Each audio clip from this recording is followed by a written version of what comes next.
Мүмкүнчүлүгү чектелген жарандарга жетиштүү шарт түзүү боюнча 5 жылдык программа иштелип чыкты. Аны ишке ашыруу үчүн бюджеттен атайын каражат бөлүндү.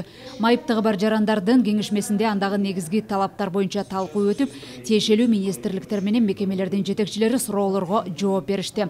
Өлкөдө жалпы 100 миңден ашык мүмкүнчүлүгү чектелген жаран болсо, анын 29 миңи мектеп жашындагы балдар.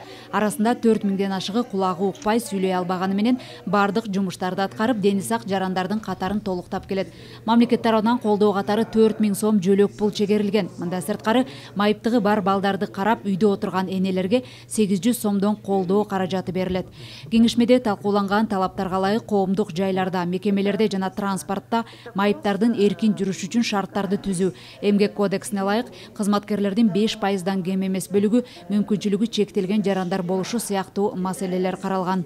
Эмгек кодексинде да бар 5% ар бир мекемеде же болбосо жумуш берүүчү ошол 5% жумушчулардын арасынан 5% мүмкүнчүлүгү чектелген жарандарды алыш керек да.